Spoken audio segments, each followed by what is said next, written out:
Disclaimer: this content is intended for mature audiences only. Viewer discretion is strongly advised. The story you are about to experience deals with sensitive themes including infidelity, emotional trauma, family betrayal, and psychological distress. While the events narrated are fictionalized, they reflect the emotional challenges that many people may face in real life.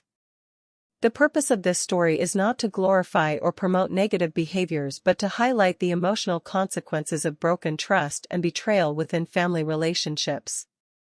From the outside, Sarah's life was everything people envied. A warm home with neat gardens, family photos displayed perfectly on the living room shelf, and the sweet aroma of home-cooked meals filling the air. Married to Faison for 18 years, Sarah had built a life most people would call perfect. Friends often said, "You're so lucky, Sarah. Faison is such a family man, and Zion is the most well-mannered boy I've ever met." And Sarah would just smile, silently tucking her loneliness deep inside her heart. Faison was a responsible husband, or at least that's how it looked. He earned well, provided for his family, and rarely raised his voice. But the warmth was missing. Over the past few years, the late-night business calls, the last-minute office trips, and the long silences at the dinner table had slowly become the new normal in their home. Zion, their 17-year-old son, was a quiet, thoughtful boy. His world revolved around books, video games, and a small circle of friends. He respected his parents, studied well, and rarely gave them any reason to worry. But lately, Sarah noticed something unsettling. Zion had become quieter, not his usual, peaceful kind of quiet, but a distant, troubled silence. He avoided her gaze, gave short answers, and seemed to carry the weight of something she couldn't yet name. Still, Sarah pushed her suspicions aside. "It's probably just teenage mood swings," she told herself. After all, isn't this how teenagers behave when they're growing up? She didn't want to overthink. Life already felt exhausting enough with Faison's growing absence, emotionally and physically. One evening, while folding laundry in the bedroom, she noticed something odd. A faint smell of expensive perfume on one of Faison's shirts. Not hers. She picked it up again, sniffing it closer. It was sweet, floral, and completely unfamiliar. But when she mentioned it to Faison that night, he laughed it off casually. "Oh, must be from the new secretary. She wears way too much perfume." That explanation should have satisfied her. It didn't. Soon after, she noticed another strange thing. Faison's phone was always face down. Notifications silenced. And he had changed his password. Even worse, Zion's behavior was matching his father's, distracted, secretive, avoiding any real conversation. A gut feeling started gnawing at Sarah's peace. There was something wrong. Something big. She could feel it in the way her stomach tensed up when she heard Faison's car pull into the driveway. Sarah didn't know it yet, but her world was about to unravel. And it would start with her son. Days turned into weeks, and the feeling of unease inside Sarah only grew stronger. The house, once filled with soft laughter and casual conversations, had now become a quiet battlefield of unspoken words and hidden glances. Faison's late arrivals became the routine, and Zion's distant behavior turned from a concern into a constant ache in Sarah's chest. Every evening, she prepared dinner, hoping for something to change, hoping for Faison to sit down and tell her everything was okay. But instead, he would eat quickly or sometimes not at all, always rushing to take important calls after barely finishing a few bites. His eyes never met hers anymore, not the way they used to. There was a coldness, a detachment, as if they were two strangers living under the same roof. Zion, meanwhile, spent more time locked away in his room. The boy who once sat beside her watching movies, asking innocent questions about life, now barely spoke more than a few sentences a day. Sarah tried everything, gentle conversations, playful teasing, even cooking his favorite meals, but nothing worked. It was like watching someone you love slowly drift into a fog where you couldn't follow. The real shift happened one particular evening when Sarah came home early from a visit to her sisters. As she walked past the hallway, she caught a glimpse of Zion in the living room. He was on the phone, his voice low and sharp with anger. "I told you not to come here anymore. This isn't right. Please, just stop." Sarah froze, her heart pounding. Who was he talking to? Why did his voice sound so full of fear and frustration? Before she could step forward, Zion glanced toward the doorway, saw her, and quickly hung up the call. "It was nothing, Amy," he said softly, avoiding her eyes like he always did now. But Sarah wasn't convinced anymore. Later that night, lying awake in her bed, the pieces of her family's life started to fall apart in her mind like a fragile glass breaking in slow motion. Faison's distance, Zion's strange behavior, the perfume, the locked phones, the silences, all of it was connected. But how? Then came another blow. While doing laundry, Sarah found something stuffed deep inside Zion's jeans pocket, a crumpled receipt from a nearby cafe. Written on it was a woman's name, Maya. The same name that had popped up once before in a conversation she had overheard Faison whispering on the phone late at night. Something inside her cracked. This wasn't just about her husband anymore.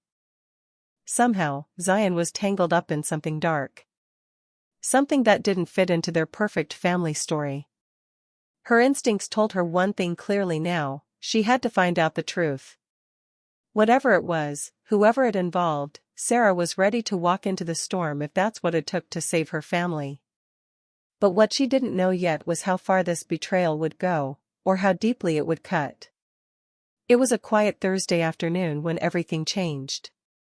The sky outside was pale, covered in gray clouds, the kind of weather that makes you feel like something is about to happen, even if you don't know what.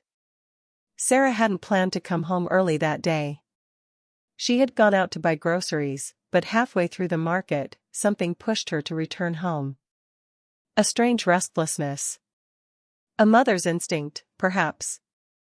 As she unlocked the door and stepped inside, the house was unusually silent. No sound of the television from Zion's room, no faint noise of Faison's old songs playing on the speakers. Just silence. The kind of silence that feels too heavy to be natural. She placed the grocery bags on the kitchen counter and slowly made her way toward the stairs. That's when she heard it, a faint whisper, coming from Zion's room. Not loud enough to make out the words, but the tone was enough to raise goosebumps on her arms. Moving carefully, she climbed the stairs one by one, careful not to make a sound. As she reached the landing, she noticed that Zion's door wasn't fully closed. Through the small gap, she could see two figures sitting on the edge of his bed. Her breath caught in her throat. It was a woman, older than Zion by many years, dressed in elegant but slightly provocative clothes. She was sitting far too close to her son, one hand gently placed over his. Zion's posture was stiff, his shoulders tense, his head lowered like a child caught doing something wrong, though the expression on his face wasn't guilt, it was fear. Pure, helpless fear. Sarah couldn't believe what she was seeing. This couldn't be happening. Who was this woman? Why was she sitting here like she belonged in this house, holding her son's hand like they belonged together? The woman glanced toward the door for a second, as if sensing Sarah's presence. Their eyes locked. Time froze. Without saying a word, the woman quickly stood up, adjusted her purse over her shoulder, and walked past Sarah, barely making eye contact. A trace of expensive perfume filled the hallway behind her, the same scent Sarah had smelled on Faison's shirts weeks ago. Zion stood there like a statue, his fists clenched, his face pale as paper. Who was that? Sarah finally managed to ask, her voice trembling, more from shock than anger. At first, Zion said nothing. His lips quivered, and his eyes welled up with tears. And then, just 3 words escaped from his mouth, breaking Sarah's entire world in a single breath: she's Dad's girlfriend. The ground beneath Sarah felt like it was splitting open. She reached for the wall to steady herself, blinking hard as if this might all vanish if she closed her eyes tight enough. Her husband's mistress. Sitting on her son's bed. In her home. It was no longer just betrayal, it was humiliation. And the worst part? The pain had only just begun. The weight of Zion's words echoed in Sarah's ears like thunder in a storm. She's Dad's girlfriend. The sentence didn't make sense at first, as if her brain was refusing to register the betrayal. How long, she whispered, her throat dry. How long has this been happening, Zion? Zion sank onto the bed like someone surrendering to the weight of a secret he could no longer carry. A few months, he finally confessed, his voice barely audible. It started when Dad brought her around. He thought I wouldn't notice, but I did. I followed him once after school, and I saw them together. Tears burned in Sarah's eyes, but she didn't let them fall, not yet. She needed to hear everything. Then why was she here? Her voice cracked at the edges, anger barely contained. That's when the truth poured out like a broken dam. She found out I knew, Zion said, finally looking up at his mother, eyes full of guilt. She came here one day when Dad wasn't around. She threatened me, said if I didn't help cover for them, she'd tell Dad that I tried to stop them, that I was causing problems in their relationship. Sarah's heart dropped. Blackmail. Not only was her husband cheating on her, but his mistress had manipulated their own child into becoming part of their sick, secret affair. The betrayal cut deeper than any wound she had ever imagined. Zion's hands trembled as he continued. She made me let her come here sometimes. I swear I never wanted this. I told her not to come, I tried to stop it, but she said she'd make Dad hate me. I didn't know what else to do. For the first time in weeks, Sarah saw the child in her son again. Beneath the surface of his silence and distance was just a scared boy, trapped between loyalty to his family and the fear of being torn apart by their lies. A deep, raw scream built inside her chest, but she swallowed it down. Not now. Now was not the time to break. Now was the time to decide what came next. Zion reached for her hand cautiously, tears now spilling freely down his cheeks. I'm sorry, Amy. I didn't know how to tell you. I just didn't want to lose you too. In that moment, something inside Sarah shifted. She wasn't just a wife betrayed anymore. She was a mother with a child who had been dragged into the dirt of someone else's sins. And if there was one thing she knew for sure, it was that she would not let her son drown in this alone. The betrayal was deep. But Sarah was deeper. And she was ready to fight. For the next few days, Sarah moved through the house like a ghost. She wasn't alive, but she wasn't completely gone either. Just suspended somewhere between rage, heartbreak, and disbelief. Everything around her felt familiar but strange, as if the house itself was mocking her with every picture frame on the walls, every memory woven into the carpets beneath her feet. She barely spoke. Even Zion kept his distance, watching her carefully, afraid that a single word might break her completely. But it wasn't Zion she was angry at. It was Faison, the man she had trusted, the man she had loved and sacrificed everything for. And yet, here she was, left to clean up the pieces of a home she no longer recognized. At night, when the house was asleep, she would sit at the edge of her bed, staring at nothing, trapped in the loops of memories. She remembered their wedding night, how shy and hopeful she was. She remembered the promises Faison made to her while holding her hand under the stars. And she remembered Zion's first steps, Faison lifting him into the air, both of them laughing, like a family supposed to last forever. But those memories now felt poisoned. And no matter how much she tried, she couldn't erase the image of that woman, Maya, sitting on her son's bed, like a queen in someone else's kingdom. It wasn't just the betrayal that crushed her, it was the humiliation. The complete disregard Faison had shown, not only for their marriage but for their child. How could he drag Zion into this mess? How could he use their own son as a shield for his filth? One night, unable to bear it anymore, Sarah locked herself in the bathroom. She sat on the floor, hugged her knees, and cried the kind of cry that breaks something deep inside a person. It wasn't loud or dramatic. It was silent, like something slowly dying. The kind of cry that leaves you empty afterward. Zion knocked on the door gently. "Amy, please, open the door." His voice was soft, trembling, like a child who knew he had already broken the most precious thing in his life. "I'm sorry, Amy. I didn't want this. I just wanted to protect you." Those words hit her differently. Protect me. This boy, my boy, she thought, was trying to protect me when I should have been protecting him.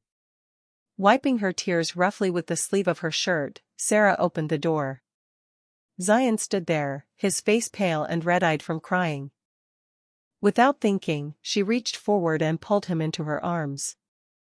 They stayed like that for a long time, no words, just silent apologies passing between them like whispers in the dark.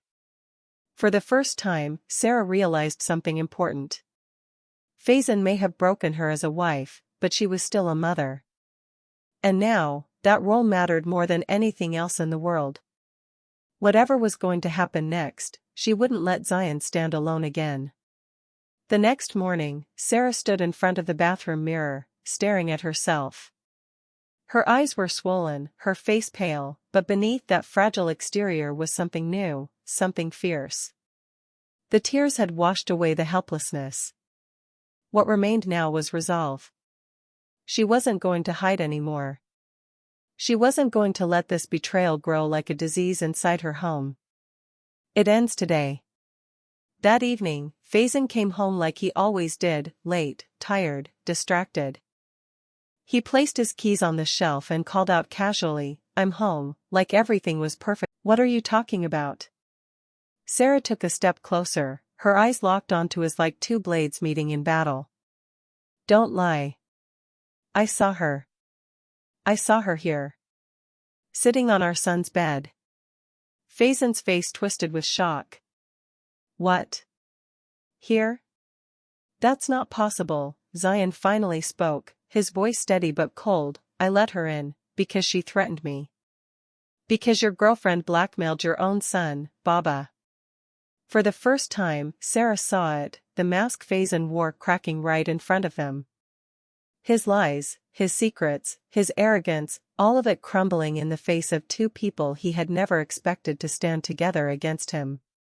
"You dragged our son into this filth," Sarah said bitterly. "You not only betrayed me, you humiliated me in my own home. And you used Zion like a pawn in your disgusting game." Faison tried to gather his words. "I didn't know. I never meant for him to. You didn't care." Sarah shouted now, her voice finally breaking through the calm. "You cared about your pleasure, your ego, your dirty little secrets. You forgot about your wife, your child, your family." Faison sat in silence, stunned, as if his world had flipped upside down. Sarah took a breath, steadying herself. "You want to destroy this family, Faison? Fine. But I will not let you destroy my son with you." Her voice was no longer just a wife's, it was a mother's war cry. Zion looked at her, eyes filled with something new, pride. Sarah had finally chosen her side, and it wasn't Faison's. For days after that confrontation, the house stood like a battlefield after the war, silent, broken, full of wreckage no one knew how to clean up. Faison barely spoke. He would leave in the mornings before Zion woke up, and often didn't return until late at night, creeping through the door like a thief ashamed of his crime. Gone were the days of excuses or fake affection. Now, all that remained between them was the raw truth, and the stinging smell of betrayal hanging in every room. Sarah was no longer breaking apart quietly in dark corners. Something inside her had hardened, like steel forged in fire. She didn't beg him to stay. She didn't cry in front of him anymore. The woman he thought he could fool, lie to, or manipulate was gone. In her place stood someone new. Someone unafraid. But that didn't mean the pain had disappeared. Late at night, long after Zion had gone to sleep, she would sit by the window staring at the streetlights, wondering how love could turn into something this ugly. She thought of the years she had given him, the sacrifices, the loyalty, the way she had defended him to her family when they questioned his decisions, and in the end, he had given her this. Shame. The worst part wasn't even the affair itself, it was how he had dragged their innocent son into it. Zion had lost his father long before Sarah realized she'd lost her husband. One evening, as Sarah was folding clothes in her room, Zion came in quietly. "Amy," he said, his voice soft but certain, "I don't want him here anymore." The words hit her like a cold slap. But when she looked into her son's eyes, she saw no childish anger, no rebellion, just the quiet heartbreak of a boy who had been betrayed by the one man who was supposed to protect him the most. "I don't want to pretend anymore," he continued, blinking hard to fight his tears. "It hurts more when he's here pretending like nothing happened." Sarah felt a wave of grief hit her, but behind it was clarity. This wasn't just about her pain, it was about Zion's right to grow up in a home that wasn't full of lies. Her silence would only teach him that betrayal was normal, that weakness was acceptable. And that was not the lesson she was going to leave him with. The next day, she called Faison and told him to come home early. This time, there would be no emotional scenes, no shouting. Just decisions. When Faison entered the room that evening, Sarah stood firm. "I'm done," she said simply. "You can leave. Pack what you need. I won't stop you." Faison stared at her, confused, like he hadn't expected this ending, not like this. Sarah pointed toward the door. "But you don't get to break him too." Zion stood behind her, silent but strong, his gaze steady. Faison opened his mouth to speak, but for the first time in his life, he realized words had no power here anymore. This was Sarah's home now. It wasn't easy watching Faison leave. No matter how deep the betrayal, no matter how much pain he had caused, a part of Sarah's heart still remembered the love they once shared. The laughter. The dreams. The promises made under stars that now felt like lies. But standing beside her was Zion, and that was enough. Faison packed quietly. There were no fights, no apologies. Maybe deep down, even he knew that some wounds don't heal, especially the ones that leave behind shame, especially when they involve the people you're supposed to protect the most. When the front door finally closed behind him, Sarah felt something unexpected, relief. The house, though filled with painful memories, suddenly seemed lighter. The weight of pretending was gone. The heavy silence that used to fill the space had been replaced by something different, honesty, no matter how difficult that honesty might be. For the first time in weeks, Sarah and Zion sat together at the dinner table, sharing a meal, not as a broken family, but as two people holding on to each other to build something new. It wasn't perfect. It wasn't even fully peaceful yet. But it was theirs. Zion took a deep breath and said, "I feel better now. Like I can finally breathe." Sarah smiled weakly but with genuine warmth. "Me too, Beta," she whispered. "Me too." The next few days were strange, like learning to walk again after years of crawling. The house echoed differently, the familiar corners feeling foreign, yet somehow cleaner.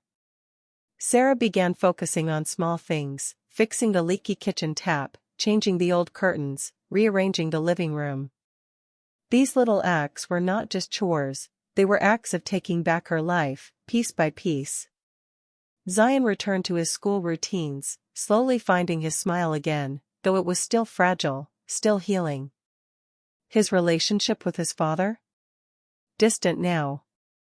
They exchanged occasional short messages, but the warmth was gone, replaced by something more formal, more guarded. Trust was broken, and rebuilding that, if it would ever happen, wasn't going to be quick or easy. One evening, as Sarah was folding laundry, her phone buzzed. It was a message from Faison. "I'm sorry. I know words mean nothing now. I hope someday you and Zion can forgive me. Take care of him. Take care of yourself." She stared at the message for a while, thinking of the woman she used to be, the one who might have replied, might have cried, might have begged for the family to come back together. But not this time. Without typing a word, she locked her phone, put it aside, and continued folding Zion's clothes. There was a quiet strength in letting go.